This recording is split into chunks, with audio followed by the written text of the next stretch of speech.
Hello बच्चों, कल हमने अमेरिका की आर्थिक व्यवस्था के 3 पॉइंट पढ़े। हस्तक्षेप के सिद्धांत में विश्वास, आर्थिक असमानताएं और कल्याणकारी राज्य। आज हम पढ़ेंगे चौथा पॉइंट,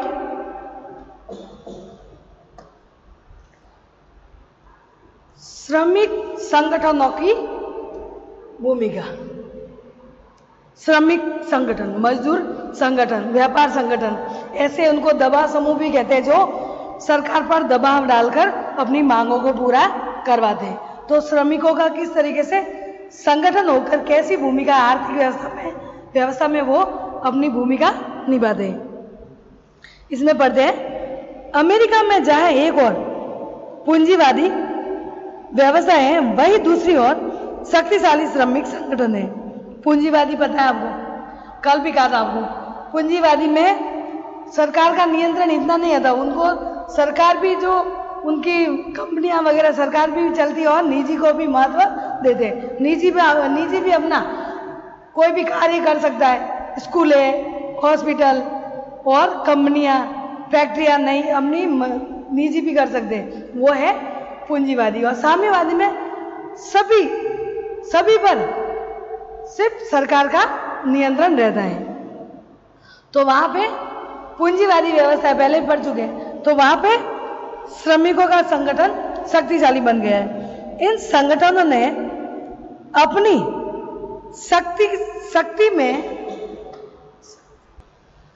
शक्ति से श्रमिकों की आर्थिक एवं सामाजिक स्थिति में व्यापक सुधार कर दिया है। क्यों? उनके संगठन के द्वारा। संगठन बड़ा होगा, पहले मैंने कहा अनुदार और उदार दो दल है, तो एक मजदूरों का दल है, इसलिए वहां उनकी शक्ति बढ़ जाती है, इसलिए आर्थिक और सामाजिक स्थिति उनकी सुधार आ गया है संगठन के कारण। पहले संगठन नहीं था तो इनकी स्थिति में सुधार नहीं था, चाहे सामाजिक कहो चाहे आर्थिक कहो। अमेरिकी श्रमिकों की स्थिति विश्व के अन्य देशों से या अन्य देशों में सबसे अच्छी है। यानी विश्व के सारे देशों में देखा जाए तो श्रमिकों की जितनी स्थिति अच्छी नहीं है जितनी अमेरिका के श्रमिकों की स्थिति अच्छी है। उनको न केवल अच्छा वेतन मिलता है, वरन बीमारी, चोट या अन्य आकस्मिक दुर्घटना के विरुद्ध सुरक्षा भी प्राप्त है। जैसे उसमें वह काम करते करते चोट लग गई तो उनके लिए उनको इलाज के लिए छुट्टी मिलेगी, पैसे मिलेंगे। कहीं उनके काम करते करते मौत हो गई तो फिर बाद में उसके बेटे या उनके परिवार के किसी एक को नौकरी मिलेगी, या कोई अंग भंग हो गया तो उसके लिए उनको जो जीवन बीमा वगैरह ये जो कंपनियां करवाती उनके बदले में उनको मिलेगा। तो उनके कुल मिलाकर सुरक्षा प्राप्त करती है उनके श्रमिकों की। उसको अधिकांश सवैतनिक अवकाश मिलता है। सवैतनिक यानी छुट्टी ले तो भी उनको सैलरी मिलेगी, उनके पैसे नहीं काटे जाते, तो सवैतनिक उनको अवकाश मिलता है। तथा अपने व्यक्तित्व के विकास हेतु अनेक प्रकार की सुविधा भी प्राप्त होती है। वहां श्रमिकों को अपना संगठन बनाने व अपने के लिए सौदेबाजी करने की पूर्ण स्वतंत्रता है।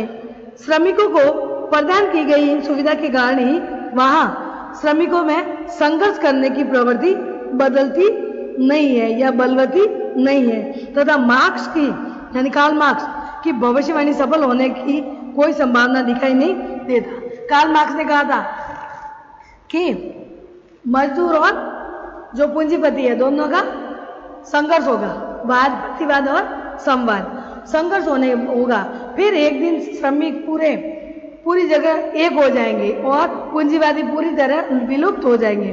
फिर वहां न तो राज्य विहीन होगा, न तो वहां राज्य होगा, न ही कोई वर्ग होगा, सिर्फ सभी वर्ग एक होगा, सिर्फ श्रमिक वर्ग, और सबको अधिकार बराबर होंगे, न ही कोई सरकार होगी। तो इस तरीके से उन्होंने कार्ल मार्क्स ने ये भविष्यवाणी की थी, लेकिन वो संभव नहीं। क्यों? आज के टाइम में श्रमिक और मालिक दोनों मित्र की तरह कार्य कर रहे हैं, क्योंकि दोनों कार्य करेंगे तो उनका भी फायदा और इनका भी फायदा। पांचवा है बेरोजगारी की समस्या। बेरोजगारी तो हर जगह पे है ही है बच्चों। क्यों है? वो पहले हम जैसे कि दूसरे देशों के उनके वहां पे ज्यादा बसने लग गए। अमेरिका ने अनेक बार विकट बेरोजगारी की समस्या का भी सामना करना पड़ा। 1930 की आर्थिक मंदी में, 1930 में बच्चों उनकी आर्थिक मंदी, अमेरिका में आर्थिक मंदी आई। सरकार के सामने गंभीर संकट पैदा कर दिया था और सरकार को उसके लिए आवश्यक योजना बनानी पड़ी। रूजवेल्ट की आर्थिक नीतियां से बेरोजगारी पर नियंत्रण करने की काफी सफलता मिली। रूजवेल्ट उस समय राष्ट्रपति था किसका? अमेरिका का राष्ट्रपति था रूजवेल्ट।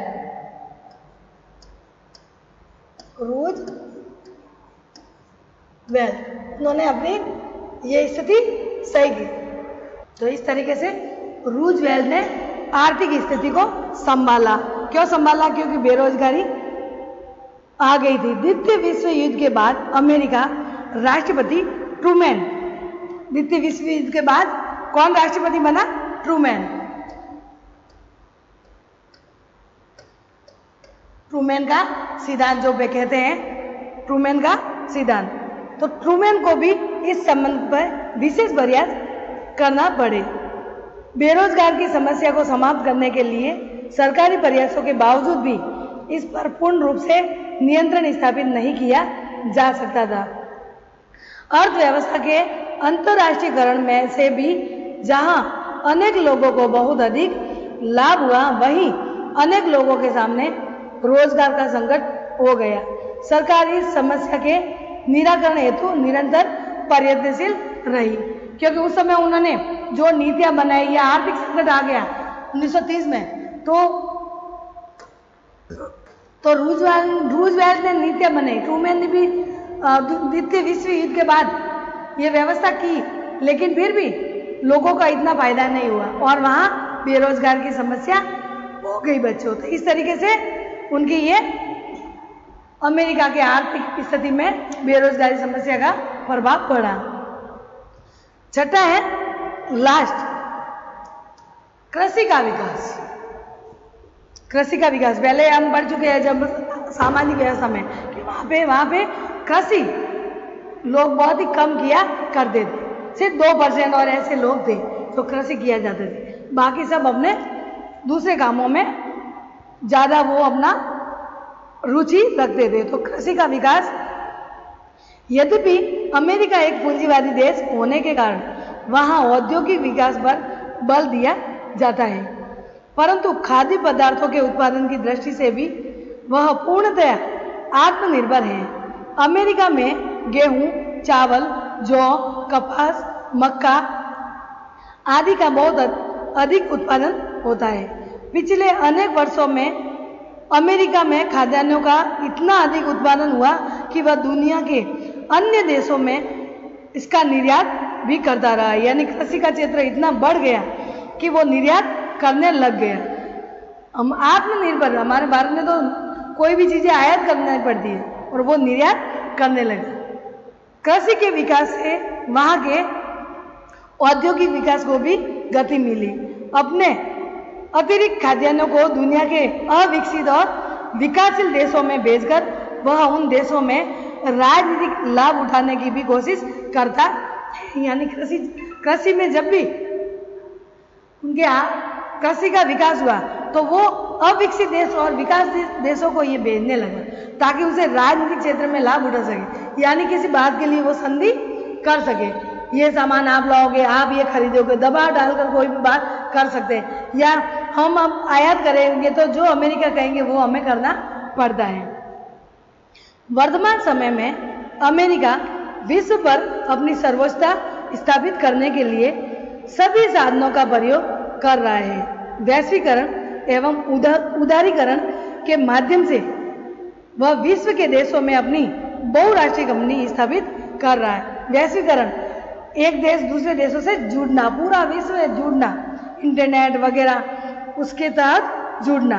तो ये वैश्वीकरण और उदारीकरण के माध्यम से वो बहुराष्ट्रीय कंपनियां, उदारीकरण दूसरी दूसरी जगह पे जैसे हमारे यहाँ आके नई कंपनी स्थापित कर ली। इस तरीके से अलग अलग रूप में अमेरिका उदारीकरण और वैश्वीकरण के द्वारा अपने खुद का प्रभाव दूसरे देशों में बढ़ा रहा है तथा उन देशों के उद्योगों पर अपना नियंत्रण स्थापित करने की कोशिश कर रहा है। जो छोटे छोटे उस देश में, जिस देश में छोटे छोटे उद्योग धंधे हैं, तो वो बड़ी बड़ी कंपनियां लाके वो फिर बाद में वहां पे स्थापित अपनी खुद की कंपनी स्थापित कर रहा है और उद्योगों पर नियंत्रण कर रहा है।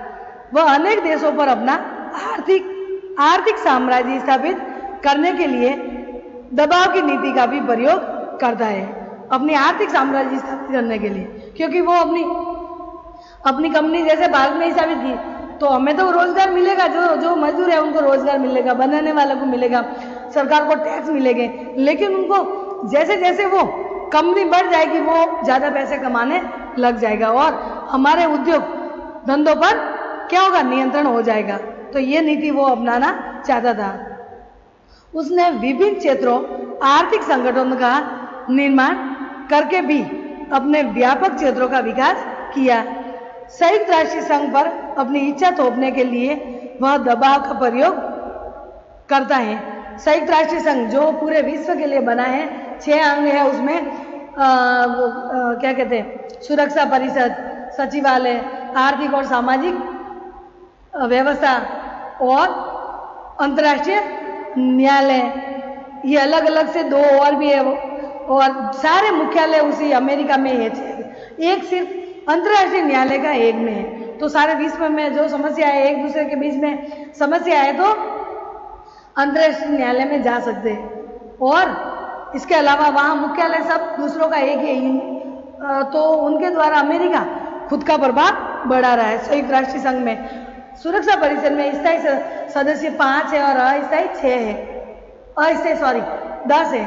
सुरक्षा परिषद में स्थायी सदस्य संख्या, स्थायी सदस्य यानी देश, तो वो 5 है। जो अभी तक जो बना था 1945 में, अभी तक वो 5 है, जैसे कि अमेरिका, फ्रांस, ब्रिटेन, फ्रांस। तो स्थायी सदस्यों की संख्या 5 है, अमेरिका, रूस, ब्रिटेन, फ्रांस और चीन। ये 5 देश अभी भी सुरक्षा परिषद में बने हुए हैं।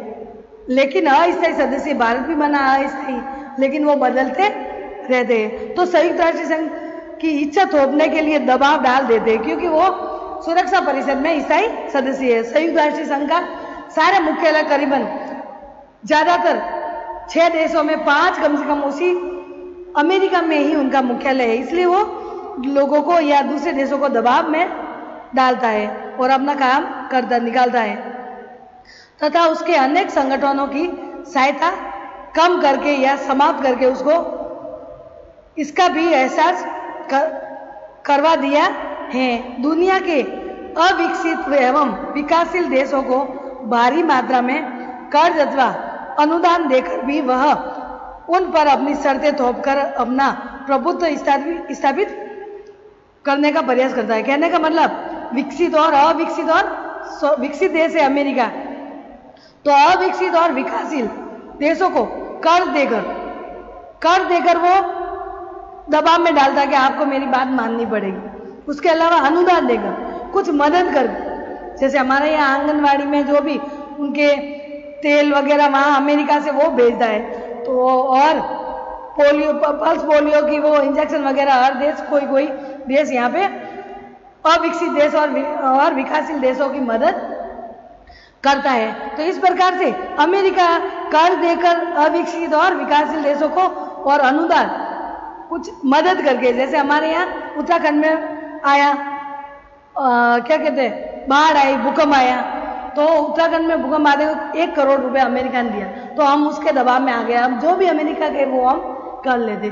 तो इस प्रकार से अमेरिका की ये दोहरी चाल के कारण वो मदद करता भी है और वापस वसूल भी करता है, इसलिए वो विकसित और इतना आगे बढ़ रहा है और शक्तिशाली हो रहा है। इसके अलावा उनके पास नाटो सैनिक संगठन है, तो नाटो एक बहुत बड़ा सैनिक संगठन है, उनके बलबूते पर भी वो दूसरों पर दबाव डाल सकता है। यानी कृषि क्षेत्र के विकास में तो वो अपना दबाव डाल ही रहा है। उसके अलावा सामाजिक, आर्थिक, तकनीकी क्षेत्रों में भी वो बड़े बड़े हथियार बनाकर दूसरों को बेचने की, जब वो अच्छे संबंध हो तो वो बेचने की कोशिश करता है। इस तरीके से अमेरिका कृषि के क्षेत्र में तो विकास कर रहा है, लोगों पर निर्यात कर रहा है, उसके साथ साथ दूसरे विषय में या दूसरे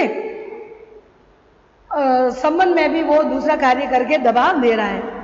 अमेरिका सहित दुनिया के अन्य पूंजीवादी देशों की इस प्रकार की नीतियां द्वारा अपना आर्थिक साम्राज्य स्थापित करने के प्रयासों से तीसरी दुनिया के देशों में भ्रम एवं संदेह का वातावरण व्याप्त है। पहली दुनिया विकसित देश, दूसरी दुनिया साम्यवाद देश, तीसरी दुनिया विकासशील देश। तो विकासशील देशों पर वो अपना, तो बच्चों तीसरी दुनिया है विकासशील देश। तो प्रथम दुनिया यानी तीसरी दुनिया के देशों को भ्रम और संदेह में डालकर वो वातावरण व्याप्त करना चाहता है। इस प्रकार से वो अपना उल्लू सीधा करता है। आज इस बात की महती आवश्यकता है कि अर्थव्यवस्था के अंतर्राष्ट्रीयकरण के साथ साथ अंतर्राष्ट्रीय संस्कृति को भी बढ़ावा दिया जाए। वसुधैव कुटुंबकम यानी पूरा विश्व भाईचारे की तरह रहे। तो भारत का तो पहला यही सोच है कि वसुधैव कुटुंबकम यानी सभी भाईचारे के, हर विश्व में गरीब हो अमीर हो कोई भी देश हो सभी मिलजुल कर रहेंगे, न कोई दबाव डालेंगे और सब एक दूसरे पे काम आएंगे। जो जिसके पास नहीं है वो मुक्त व्यापार भी करेंगे, बिना टैक्स के भी आयात निर्यात करेंगे। इस तरह के भाईचारे की तरह रहना चाहते हैं। इस भावना का विकास हो तथा मानवता को आधार बनाकर दुनिया के देश अपने को अंतर्राष्ट्रीय परिवार का सदस्य समझे तथा विश्व की समस्याओं का व्यवहारिक समाधान ढूंढने में सक्रिय रुचि दिखाए। अमेरिका जैसी महाशक्ति से यह अपेक्षा की जाती है कि वह अपनी आर्थिक एवं सैनिक शक्ति का प्रयोग विश्व की सामान्य जनता के कल्याण के लिए करे, न कि उसके शोषण अथवा विनाश के लिए। तभी मानवता का सच्चे अर्थों में कल्याण हो सकता है। कहने का मतलब सब लोग विश्व के दूसरे जो अविकसित और विकासशील है वो सारे देश उनसे रिक्वेस्ट या कह रहे हैं कि सिर्फ दौक जमाने या फिर बाद में उन पर नियंत्रण रखने, दबाव डालने से कुछ नहीं होगा। वसुधैव कुटुंबकम ये नीति अगर अमेरिका भी बना ले तो आर्थिक क्षेत्र में और सैनिक क्षेत्र में विश्व और सामान्य जनता का कल्याण हो सकता है, अगर ये साथ दे तो अमेरिका, नहीं तो कुछ भी नहीं हो सकता है। इस प्रकार से संयुक्त राष्ट्रीय संघ स्थापित किया है सभी देशों के लिए, लेकिन वो भी अमेरिका की दबाव में कार्य कर रहा है क्योंकि ज्यादातर उनके मुख्यालय कहाँ पे है? अमेरिका में है। इसके अलावा संयुक्त अमेरिका में और भी उनके खाद्यान्न में और भी उनके जो लोहा वगैरह जो हथियार बनाने के लिए यूरेनियम, तेल, लोहा, कोयला जैसे खनिज पदार्थों के विशाल भंडार है। तो विशाल भंडार के कारण वो विकसित देश कहलाता है। हमारे भारत में क्या है कि हमारा ज्यादातर हम आयात करते हैं और हमारे यहाँ गरीबों की संख्या ज्यादा है।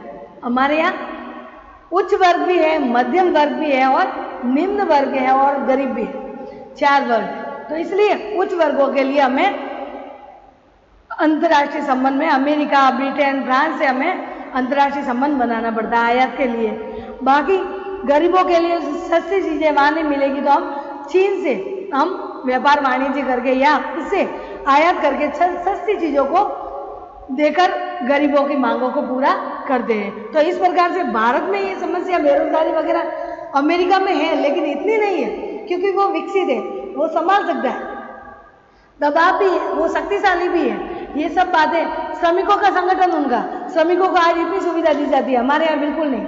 श्रमिकों को बिल्कुल ऐसे सब एथनिक नहीं, यानी छुट्टी घर पे ले तो भी उनको पैसे मिलते हैं, हमारे यहाँ ऐसा नहीं।